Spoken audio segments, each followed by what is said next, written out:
just a quick introduction. I'm Simon Raven. I'm the president of NTS Industrial Power. Many of you know me, not everyone does. I'm finding today really interesting because my personal journey started in energy. I'm an oil and gas guy, originally a geologist, went back to business school. I took a detour into crypto land last year, worked with some colleagues in the audience here at Finance, and kind of went down the Bitcoin and crypto rabbit hole. And now I find myself back talking about energy constantly. So it's pretty interesting how inextricably linked those two are. Pretty common theme today. So we're going to dive into that more today. I'd like to introduce my two panelists, Austin Bank and Craig Spurn, here from Osler. Maybe introduce yourselves a little quick minute and we'll dive into it. Austin? Yes, I'm Austin Bank, CEO of Cryptotherm Manufacturing and Cryptotherm Mining. We are a manufacturer and solution provider for the Bitcoin industry. We build and distribute equipment all across North America and some into South America. We have various products that basically just support the mining industry with everything we need. Yeah, happy to be here. Hopefully that's some fun. I promise not to show. Hi everybody, I'm Craig Spurn. I'm one of Matt's partners here in Osler. I head up the oil and gas group and co-chair the energy group.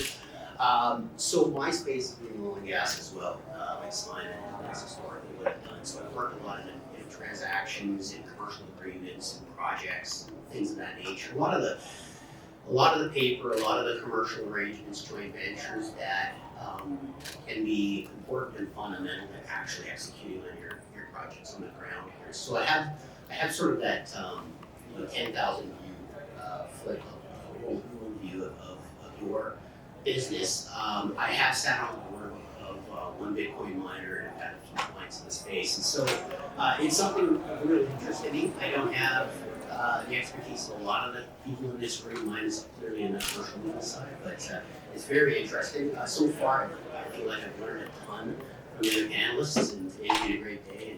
In part, I haven't spilled a coffee myself at this point today, so that's always a win for me, although I'm not sure you'd even notice it with this shirt I'm wearing. But anyway, I'm going to thank you for joining this discussion, so turn back to you, Simon. Awesome, thanks Craig. And don't go anywhere, we need your expertise because it's the opposite of the expertise a lot of us have. So I think the common theme here is we all have to work together to navigate this new space, right? So the first panel question today on this one is, for decades, Alberta has been at a market disadvantage from constrained pipeline capacity. How can digital asset mining help build a new market for our energy products? Austin, maybe you'll start. The answer's been touched on a few times. And I think a lot of the discussions here have kind of been towards orphan wells and small scale. But it is worth talking about the large-scale opportunities that are here.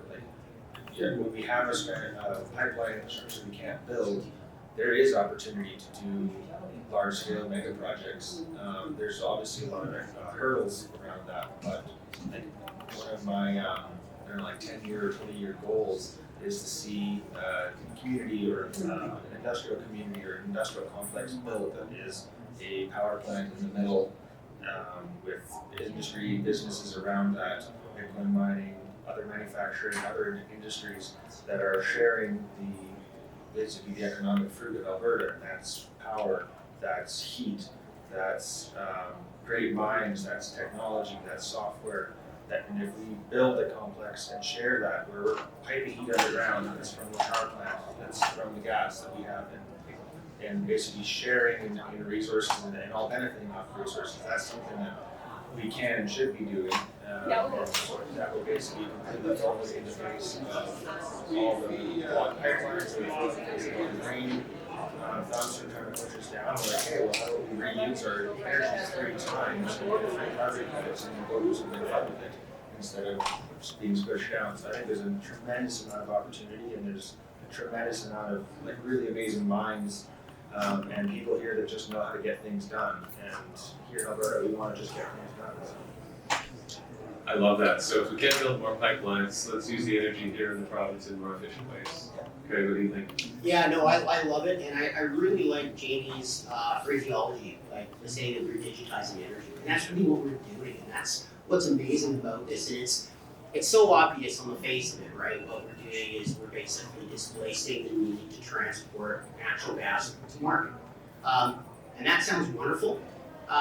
But if you don't have the experience that Simon and I have, or anyone else in here who's been involved in the oil and gas space, you don't really appreciate what that means. It's revolutionary for industry, for our province. One of the fundamental learnings as an oil and gas lawyer is when you help a client go out and buy an oil and gas asset, you need to determine what the ownership of that molecule of gas is in the ground. Like that's your first piece of due diligence you need to understand. Then you need to understand everything from there to the sales point, or to the point where that molecule of gas is burned. You need to understand all of that. And when you do understand that, you appreciate what goes into it. And why we have so many orphan stranded wells that don't get connected, because they're just not economic. The size of the resource isn't there to do it, to build pipelines and gathering systems, to tie into gas plants and compressors, to get access to egress on oil and gas transmission, to get mainline access, to get this stuff to market. And then at the same time, you're competing against shale gas revolution in the U.S. and the ability to displace Canadian gas and supply their own supply growth needs, to having pipelines blocked on egress for LNG projects. So for the oil and gas industry, which has, admittedly some, not recalcitrance, but caution about participating in this space, it is really interesting. And I think the more that this develops and matures, there's going to be more interest in it. And the ability to go out and this is why I think Premier Smith said what she said about the potential for Alberta to be one of the richest jurisdictions in the world. We are sitting on an ocean of natural gas. And what we're talking about is digitizing that energy, not at AECO pricing, but 10x, maybe better, maybe a little worse, but 10x that. That's massive. That's massive. Texas is massive for Alberta. If we can participate in the digital economy, participate whether it's Bitcoin mining, whether it's other data center support, whatever it may be, huge opportunity in the space, great place to take Alberta, and something we can do autonomously from federal interference for the most part. I completely agree. I want to jump off two things you said. One is hesitation or recalcitrance. I think massive. I think there's a massive gap in understanding primarily, which leads to fear, which leads to hesitation. And then kind of an example, again, most of my network are oil and gas employees and executives and managers, and I talk to them a lot. And trying to grow our business, I want to partner with them and capture their stranded gas and turn it into Bitcoin, or turn it into electricity, tie it to the grid. I don't really care, really. I'm agnostic. I'll send it up a satellite link or I'll send it to the grid. That's fine. There's this huge hesitation because they don't fundamentally understand data centers and Bitcoin mining.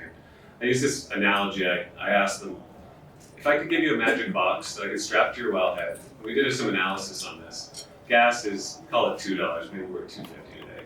$2 gas, we can make gas into electricity and get approximately $10 to $12 in electricity per MCF of gas equivalent. And the Bitcoin's worth 17, 18. Actually, today's probably closer to $20 per MCF of gas, given the efficiency to generate the power converted to Bitcoin. So just for really easy numbers, do you want $2 gas, or $12 power, or $20 Bitcoin? Right? That's your 10x from 2 to 20. And I said, if I could strap a magic box to your wellhead and you can get $20 gas, what would you invest in that? And all day long, that's amazing. And then I explain, well, that's a Bitcoin mine. And 8 out of 10 of them still go, oh, okay, well, let's start this conversation over. Oh, there's that word again. Yeah, and it's still a dirty word in a large part of the energy industry. And so I was actually thinking about this, some of the other panels were talking, and maybe a proactive idea for next year. Let's recruit more pure play oil and gas folks to this conference next year that still don't understand and still don't like this space.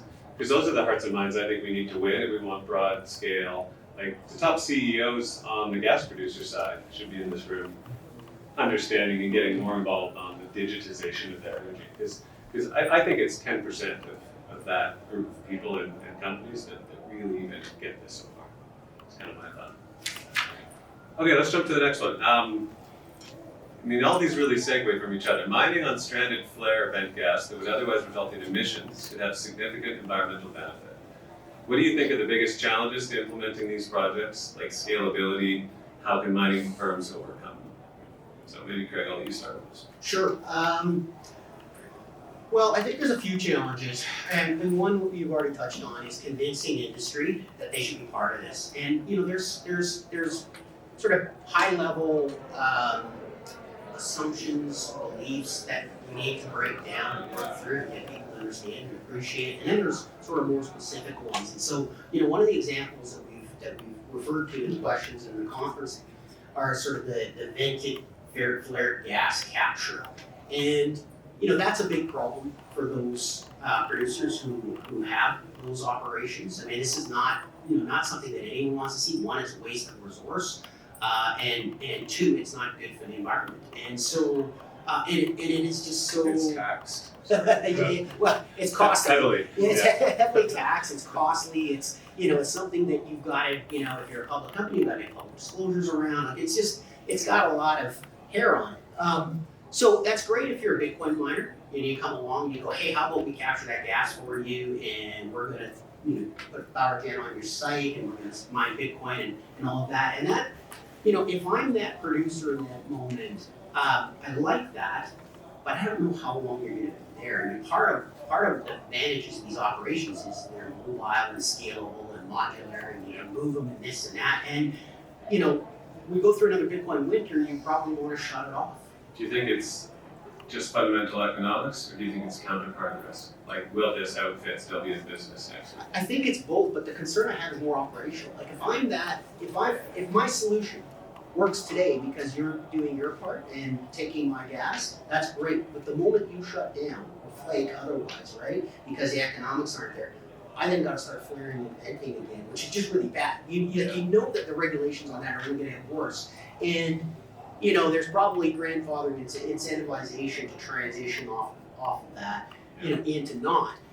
But you're kind of looking for a permanent solution to that, and that is something that at a kind of a macro level or micro level, you need to kind of manage. Right? We have this concept, and it sounds great, but it's not a permanent. It's not a really like. There's no fail-safe.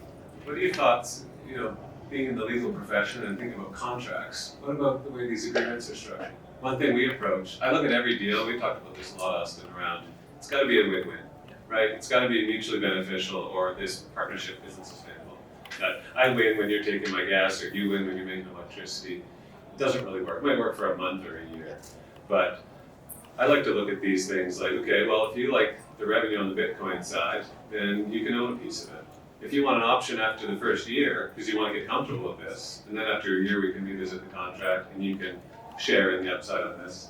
A lot of it's physical boots on the ground stuff we're doing, right? Machines running. But I think the way these agreements are written and the way the partnerships are formed can be important back to, is this sustainable? Well, if we're both winning and it's flexible to the point that we can continue to win together, I think that's a great foundation. I'd be talking one. Do you want to take this one to start? Well, I was just going to bounce off of that. Like, there's the sustainability is is hugely important, and the first thing is contracts. There's a lot of contracts that are proposed that are fixed rates, ACO plus, or they're variable, and they're super expensive because the gas companies are like, oh, you're making tons of money off this, you should be able to benefit me. I said, well, yeah, right now, sure, today, fine, fantastic. Is it the last month, the next month? I don't know. Where if we do like joint ventures where we both have some skin in the game, where we're sharing in the ups and sharing in the downs, well, now the contract is stable to the markets, because oil and gas, as everyone knows, is a volatile market, goes up and down dramatically. Bitcoin is an unstable market, goes up and down dramatically. There are two moving targets, and both of them have to be variable, both of them have to be flexible, and both of them have to be willing to work together in order to make this work. Second, comes to systems. So we have, especially with a lot of the smaller systems, a lot of the smaller outfits, are gathering pieces that are available to them to make these modular boxes and make these modular things.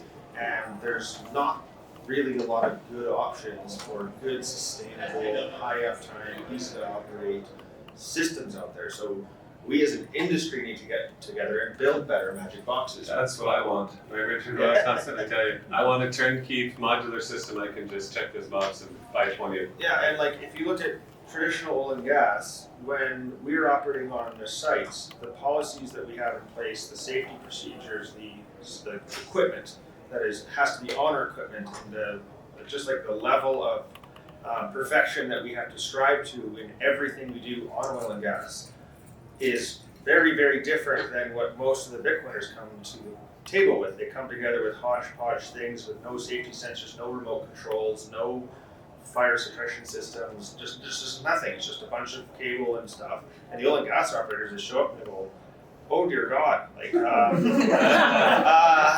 this is supposed to solve my problem. This looks a little sketchy. So as a new industry and as a proof of concept, sure, great, fine, let's prototype, let's build, let's do cool things. But then, like at this point in time, it's now a big enough industry that the industry, like the oil and gas industry, looking at this like, oh, we're now interested. So now we as a crypto industry, or as a mining industry, we need to now up our game and up our act in order to meet the requirements and the level that the oil and gas operators are used to operating at, so that we can work together, so that we can do good business, have good boxes, good power, and then meet that second problem, which is the sustainability. Is this going to be around for 2 years, 5 years? Is this going to be a long-term play? And we can do it, we just need to work on it. That's a great point, Osman. And I'm going to jump off that last sustainability both of you touched on. Specific feedback from 3 different colleagues of mine that are managing oil companies with flare gas and solution gas production. So they've got excess gas in their oil production. The oil goes in tanks and goes by truck to market. They're drilling pads. They don't yet have gas lines in place. So the short-term solution is flare, pay carbon tax, have a problem, or build gathering lines and try to capture that gas. So this is a growing need, right? We all know this. I asked them directly, and 2 of the 3 actually already had small mining operations on some of their sites, so they're already doing it. Some of them may be doing it with fewer equipment, honestly. But despite already doing it, they say a couple of things. One, we don't really understand it. We're not really fully comfortable with it, but we don't have a better option right now. So we're doing it because it works, and yes, it gets rid of our flare gas problem and our carbon tax, and it's profitable to the miner. So I asked them, great, let's do more. I'll help you. We're an industrial company. We'll help build up more capacity. Let's partner. Let's build some more rigs. Let's go. And the number one pushback was, yeah, but we don't know if the door will get slammed shut on this in a year or 2 or 3. Regulatory uncertainty scares us. Both 2 big uncertainties. The Bitcoin market in general, because they don't understand the resiliency and the need for that network. There's truly a big percentage of our population still thinks Bitcoin's a technological experiment that may not be here next year. Believe it or not, like in this room, I know maybe that's not the prevailing view, but a lot of folks I talk to still think, who knows what happens with Bitcoin, right? And hey, I don't know either, but so will it still be around as a viable business? And will the government still allow it to operate at all? It is a big fear, so I don't know if you have comments or if you've received some of that same pushback. Well, I think there's definitely some fears that are legitimate in many senses, but it's going into any business enterprise. There's risks of whether this is going to make it, whether this is going to survive. In any if there's an oil and gas operator out there right now that isn't worried about the next 10 years about whether or not they're going to be able to do what they're doing, The Corp is so. At this point in time, I think what and I might be speaking on turn, and correct me if I'm wrong, but the oil and gas operators are now like, okay, we have to think outside the box, we have to change our way we do things, we have to experiment with new things, and we have to play around a little bit in order to find solutions. And I think this is a really easy solution to try around. And so what if it doesn't work 2 years down the road? Most of our plays in the Bitcoin mining industry are 1 to 2 year ROIs. We generally don't see 3 to 5 year ROI projects. And so can I pretty reliably say that this industry is going to be around for 2 years? Yeah. Do I know if it's going to be around in 20 years? Not sure. It'll probably morph a few times. It might look like what it is today, it might not. But I don't need to worry about that because I can ROI in 2 years. And then fast cycle payback's a big argument. I always joke, I don't think past 5 years, not when I'm looking at business planning, because I don't know what the world looks like. I don't know what the hell ChatGPT is going to morph into. I don't know if cars are going to be flying. I don't know if the entire fleet's electrified. Past 5 years, it becomes a bit science fiction when you have into technology. So what can we do here and now, right? You should have seen my pilot company projections on March 2020. They were fantastic. Not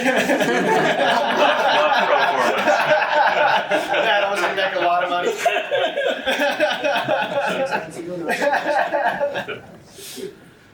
But I think it touches on a point, which is, you know, the proof is in the here and now. I think there's more and more operators, you know, we're not talking science fiction here. There's a lot of companies doing this today, right? You've got equipment in the field, and if people are doing it, it's just not being done at the scale we think it can and should be done, right? I'd like to touch on that though. Like, I think this is where the experience in the oil and gas space can lead the Bitcoin miners to a solution, right? Yeah. Like, and it's one that's predicated on fundamental human emotions of greed and self-interest. Yeah. Ultimately, if we move to a joint venture model versus a natural gas supply model and services arrangement and that type of thing, where you have divided interests and you're taking counterparty credit risk and all those things that concern you in that space, and you move to a joint venture where out of interest, self-interest, your oil and gas producer is your partner, and they want to participate in the upside of being part of Bitcoin, and they can make rational decisions and do their economic modeling on what they're doing and why they're doing it. Their concern is that you're going to go away, and they're going to have a flare gas, stranded gas problem. They're going to be in a situation where it's 3 years down the road, and the production levels off that well have tailed off. They haven't built the infrastructure that they would have built had they gone through a different solution to tie that gas in or something. So they want to think about those things. But that's just economic modeling. That's figuring out what's the best thing for me. I mean, if I get to participate in the upside of $30,000 Bitcoin, then I'm parking that money for my time and solution down the road. That's capital I don't have to access elsewhere. Whatever it may be, like, smarter people need to figure that out on the accounting side, but it's all there. And the nice thing is that this is an industry that's 75 years old, if not older, right? Like, the solution, they built these solutions. These joint ventures already exist. These co-ownership in the same footprint arrangements are out there. You're not creating anything new. This stuff, the agreements I work on for my clients, I just steal stuff from my other oil and gas agreements and put them in those. It totally works. And yeah, you're absolutely right about who should be operating this thing. It's not you. Like, this, you need an oil and gas partner to run that operation. You need a really good operator to run that operation. And you don't want to have, overpaid costs. They will need fuel people who will understand what they physically need to do at the data center, and maybe need to have an employee or something, but you don't want to do It comes back to those great comments around, the skilled workforce in Alberta, all the existing infrastructure, all the existing knowledge of oil and gas, like, it's already there, right? Yeah. Our company runs, one data center right now and a bunch of power sites. I like to joke, this is a very digital industry, but it's boots on the ground. It's got a pickup truck, right? Like, it's out there fixing machines. A big piece of it is the generator, banging away, burning gas, making electrons, right? Yeah. The computers are actually the easy part, right? And it's all the same infrastructure and skills that have been here for decades. Yeah, guys who know how to deal with moving things at -30 and +30. Yeah. Right? Those are the guys that matter. It's not that sexy of a business in the field. It's dusty fields and pickup trucks and moving parts, right? You flip this every day. Yeah. Well, it's not like most of the operators are, they have exactly the same prime movers in their compressors as we do in our mines. They're exactly the same machine with exactly the same controllers, exactly the same parts that operate exactly the same way. The only difference, instead of turning a piston to plug gas, we're turning an alternator to make electricity. The little box that sits next to it is like, it's like I said, it's easy. So especially with design rate, and so it's a really easy thing for their operators to be able to just kind of lean into, and just part of their daily thing. But that's where the joint ventures, where the gas companies' operators are the ones operating the generators, make the most sense, because then they're almost always local. They're guys in a pickup truck that drive that sloop every single day. And with our mines, we don't need to go there every day, but sure, we love to have someone checking on it. We want to check oil. We want to make sure that things are running good. And when there's already someone driving by that already knows how the machine works, why wouldn't he be the one that goes and checks it? Yeah. Easy to agree. I'm going to propose an idea here that really, I think it's maybe cliche, but I think time. Like, it's just such a new thing to so many folks. I think enough time goes by. This province is full of really smart people and entrepreneurially motivated people. They're going to see the map and go, okay, it's taking time to, soak into people's brains, frankly. And I see it literally every month goes by, more light bulbs are popping up. And goes, wow, okay, this makes sense, right? Yeah, the things are getting a lot easier and a lot faster and a lot smoother, and then than they were a few years ago. I think, you know, like anything with inertia, once it's really flying, you're gonna see big energy players come in and try to own the space and really move, right? They'll be late to the party, but what happens when CNRL decides they wanna invest $1 billion in the space? We just gotta get ahead of them and get our little football in, not get steamrolled, right? How we doing for time, Clive? Time's up. Time's up. Well, speaking of time. I was about to show myself. For that, we've got 30 For that, you Still have time. breakfast tomorrow.